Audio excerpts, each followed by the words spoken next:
Ever wonder what it takes to run a successful hair salon business from the ground up? Today we're going to be sitting down with Jenny and Basai at A&A Hairloft at 104 Main Street in Mineola to talk passion, business, and everything else in between. Let's step inside.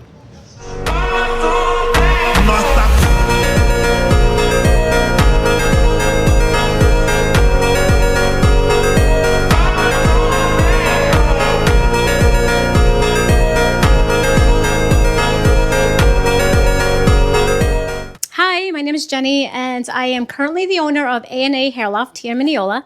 I started working with my mom and dad as a child, and little by little, I started to get into the business. Originally, I didn't want to get into it, but as I was getting older and being more exposed to the business, and my dad and my mom back then had a whole bunch of cosmetologists working here for them, I would slowly start doing their hair, shampooing with my tippy toes, and I started to get into it, and I started to like it. I never wanted to admit that to my father, but then he proposed me going to school and paying for the license and offer me a salary. And that's how, I got to start working behind the chair. I think for right now, it's probably been almost 40 years that I've been working in the business on and off. My mom passed away in 2021. And that's when I was kind of pushed forward into taking over the business. And I love it. I'm trying to continue my mom and dad's legacy. And that's why I'm here. I love the business. I've had so much passion for it. It's growing even more. And I think it sparked again when I went back into taking a refresher course when I came back into the business, because I had taken like a 10-year a break. I got married, had kids, and then I came back. But that ignited the passion in me again when I got to go to the Paul Mitchell Academy. And I was there with all these young girls. My brother said that I was a dinosaur in the industry, so he thought I should go to school and take a refresher course. And I've been here ever since. We're sitting down now with Jenny and Basai. And Basai, could you tell us a little bit about yourselves now? Yes, sure. Thank you. Thank you, Charlie and Samantha. Thank you for the interview and the opportunity to get to know a little bit more about the business, about A&A Hairloft. I got into the business about a year ago, I would say, or probably 2 years ago after COVID. Yeah. It was by accident, I would have to say, because, I was just hanging around the salon, and at the time I was working for health insurance. Okay. And due to the pandemic, I started working remotely, so I started spending a lot of time in the salon. And back in during the time of COVID, there were a lot of challenges for salon business owners in general, because there was a lot of restrictions, that were imposed on the businesses. So as I was working remotely, I remember I was just getting into assisting the stylists that were here in the salon, and just with very small stuff, mixing some colors and, helping wash the hair for some of the customers. And it kind of piqued my interest. So I do have a creative brain. So I love music, I love colors and art and all this stuff. So kind of like it fit into my personality. Yeah. So I started spending more time, and I started developing a passion for everything about beauty. Specifically for hair. Then I went into the hair school, and I started studying for the licensing, and that's where my eyes open up, into this field, this field that has so much to give. What I love about the industry is that it's not something that is stagnant. It's always evolving. There is always new trends. There is always new cuts. There is always something that piques your interest, yeah, but challenges you, at the same time. So that challenge, in terms of becoming more, polish yourself a little more in the techniques, the colors, everything about it, creates kind of like a passion, inside. And as I started, developing the interest, I got kind of obsessed, with a lot of the training materials, such as the Masters of Balayage, and other resources. We started the transition between different color lines. Okay. Because my wife, Jen, she started with Paul Mitchell. She went to Paul Mitchell Academy, but she also was trained as a colorist with Goldwell. So she has obviously, she has more experience than me. But as I came along, we started exploring new lines of colors. And then, I started looking more into Wella, for example, and transitioning the colors from one line of color to another line. So that's very interesting because a lot of stylists, they just stick to one color and then they just become very into one line, which is good. Yeah. But I have been all over. So it hasn't been only Paul Mitchell, it has been Wella, it has been Redken, it has been other lines. I would have to say that, it's a universal language. When you're a colorist, when you're a stylist, you speak the same language. So one thing that I know is that when I meet another stylist, we talk the same. It doesn't matter where that person is from or what background is. We connect in a way that we understand each other. That's very rare in a business sense because a lot of business are very I don't know what the word is, compartmentalized. But in this business is, I would say, close to a cult. Yeah. I would have, Yes. it's because, you develop that passion, and it's the only way to describe it is that you become addicted to a certain specific way of doing your business. You perfect your own craft, and you take pride of it. So you become more like involved into developing your own techniques, developing your own way of working. And that is something that is very rare, in business, because, the individualization and the personalization of the business is up to you, what you make it, I have heard many people in the industry say that, is 50-50, 50% personality, 50% talent. Yeah. I would have to say yes. A large part of it has to be with your personality. In terms of how successful you are throughout it. Correct. This business, you develop relationships. Yeah. So there is I would say a narrow amount of businesses where you develop that kind of relationships. I would have to say your doctor is one of them, the mechanic is another one, your dentist, and then your hairstylist. Okay. Yeah. Yeah, you don't trust that many people to touch your hair. Yeah. Because once your hair is messed up, you don't go back to the same place. That's true. The same goes with a doctor. Once you find a good doctor, you would tend to stick to that doctor for the long term. Hairstylist is one of those things. There is people who have been coming to this business for generations. I would have to say, like, second generation now. Yes. And it is interesting that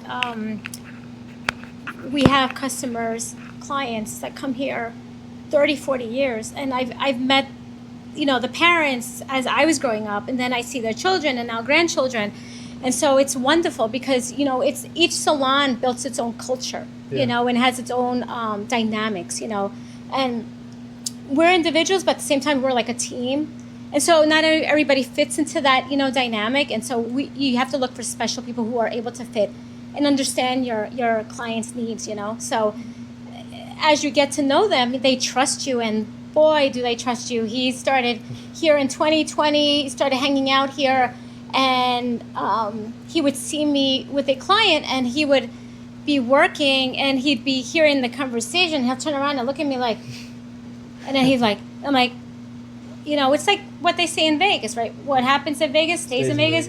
What happens in the salon chair stays in the salon, So that is, they trust you with their hair, but they trust you with the other stuff too. And I know you were saying how Basai, you came in 2020, right? Yeah. Right. The pandemic. Yes. When was A&A Hairloft founded, in essence? So When did listen, it start? it's kind of like we merged. It's always been around since 1980, I think. But it was originally Antonio and Antoinette under my mom and dad. Okay. And then when I came in, I think in 2015, we wanted to condense it, so we tweaked it and we put A&A Hairloft just to make it more modern. Okay. But it's the same. It's we just wanted to make it more modern, but continue my mom and dad's legacy. And I know you were saying how it's 50% talent, 50% personality. Yes, and I say that to him a lot because I don't want him to depend just on his skills. Uh-huh. It's also building trust with your client, and rapport, and so he's learning that now, because listen, you could be very good, but you don't connect with everybody. That's true. And you can connect with the client and not be that great, but because they like you, they'll look for you.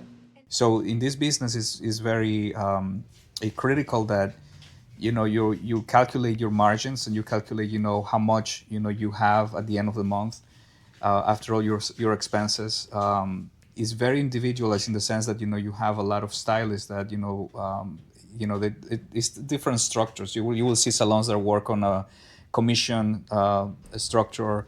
Other salons they work on an hourly rate. Other salons work on a self-employment agreement. So it's not one size fits all. So a lot of these big salons, because they had a bigger overhead, they were not able to sustain or maintain that for a long term. I was speaking to one of the ladies that came today actually to get a cut. She said that she closed the salon for, I don't know if you heard, but she closed the salon for like 2 years, I think, almost. So Well, yeah, she actually she was very unique in terms of her place because she worked in the nursing homes and they were really, really hard.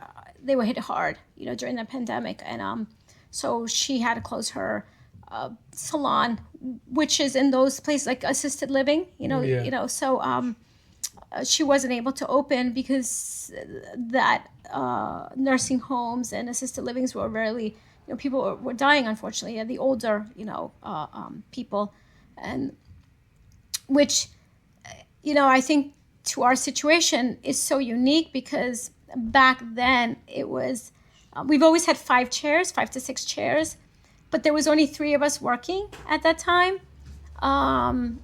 And what happened was we had enough space to separate and put a station in between us. It was kind of great because in the big salon with the 15-20 stylists, every chair is being used. So then you have to tell 10 stylists to stay home and another 10 that can come to work. When I did work in a big salon, they're making 40 to 60,000 a month, and with 20 stylists, and then you're gonna have to tell 10 to not come to work because of the pandemic, because of COVID. That's gonna hit the business really hard. So we, as a small mom and pop, we were able to say, okay, we're gonna still come to work. We just have a lot of, we're gonna have a station in between us, and wear masks. And people were so grateful because of the little adjustments we did, and they felt safe. And that's another word that would always come up with my clients. the interesting part about this business is also that it's kind of like a family.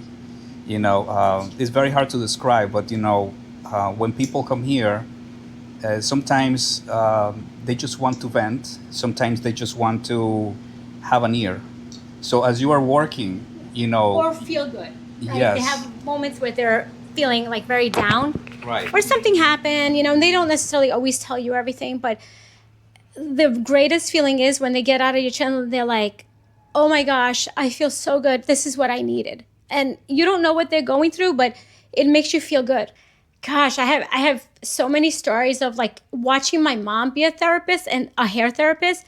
And, a lot of what I've learned, was her warmth, with the clients, and that's initially how you get them in is, just that warm feeling and, just being open and non-judgmental, and just letting them come in and just, open up and asking what you want. And trust goes a long way, right? When you have a woman with long hair and she just wants it to be trimmed and she's like, listen, she's like, please don't cut it, and so we have a lot of those that will come in. It's like, you're the only one that can cut it because you're the only one that does exactly what I say. So, it's just so many different types of scenarios, and it's great to be servicing, the community here in Mineola for so long. Well, I know there's many salons out there as well, and you gave a little bit of touch about how when people enter your salon, you create that like family culture, a safe space. Correct, yes. Is there anything else that makes your salons stand out compared to other salons? I think that the feedback that I get from a lot of clients is that the fact that when they come in here, they don't feel intimidated.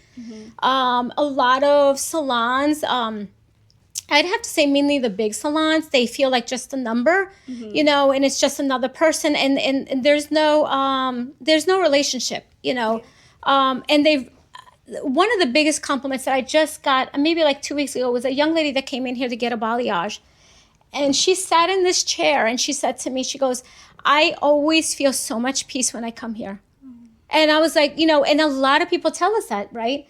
I feel peace, I feel relaxed, I love the atmosphere. There's something special about this place. Oh, no. Yeah, I think that, knowing different personalities, in this business is very crucial. So the more you get to know people, and, we have also people, for example, that have social anxiety. So going to the mall, for example, is a big task for them, or going to a salon where that has like 20 chairs, 30 chairs is intimidating for them. So when they come here, they feel cozy. They feel kind of, okay, this is home. Yes. Oh, there is a coffee machine there. I can get up. Oh, the bathroom is just right there. It's only, a couple of Some chairs. people even say, they're like, oh, I don't want to leave this place. And it is just very flattering, because they feel something unique, something special, whatever the environment that we're creating is something relaxing and comforting to them. I know how you mentioned it was your parents that had originally had this business. How did you feel when you started to actually become the new owner of the business? So was it it was scary? Was it it is exciting? it was scary. It was exciting. It was both. It was a little bit of everything, but you roll with the punches, and I have a great partner here that has my back, but there was a lot of uncharted territory, but eventually you find your way. But I learned a lot from my father, right? Would you say that he's like a pillar still? Yeah, he's still around. Knowing, we have been married for over 20 years now. So, I know that my in-laws, were in the industry, but I never knew the depth and the sacrifice and everything that the business, required. So I only knew that they work a lot, they work hard, all their lives they focus on business. So it's kind of like that mentality of the old generation where you did what it took, to provide and to make a living, and the greatest generation, we talk about the greatest generation truly is a sacrifice, when you look at it that way, because, these people, they sacrifice a lot. Where could somebody go? I know you said you were using Fresha. Where could somebody go to make sure they schedule that appointment with you guys? So they can Google us, in Google, A&A Hairloft. We're still working on a webpage, because we have an inventory of videos and stuff like that, but we don't want to rush through it. So we are planning for to launch a webpage. But for now, you can go to you can Google us online, A&A Hairloft in Mineola. It's the only salon with that name. So once you find us, on Main Street, 104 Main Street, you can come in and book your appointment online. There is a link right there to book appointment. The website link. Yes, and then it's easy, 1, 2, 3. And that's the best way to book your appointment. That's the best way. Yeah. And it's very easy. A lot of clients have shared with us. That's another thing they love is the feedbacks that we get from the clients. Like, oh my gosh, you have the best, way to book it, and they said it's so easy. It's not complicated at all. Yeah. And people like that because a lot of people feel overwhelmed when they go online and they have to look for a business, they have to book, they have to open up an account, and with ours, they don't have to do that. They just go in, they, book it, put what they want, and that's it. It's not complicated. It's no password, no nothing. You just go right in, 1, 2, 3 and book the appointment. If you were to leave one message to a viewer or a message or multiple messages to somebody who's watching, what would it be to someone who wants to follow in your footsteps, someone who wants to create a business with the hair salon? They're already doing it. What would be a piece of advice? If they already have a business established? Yeah, they're already established within it.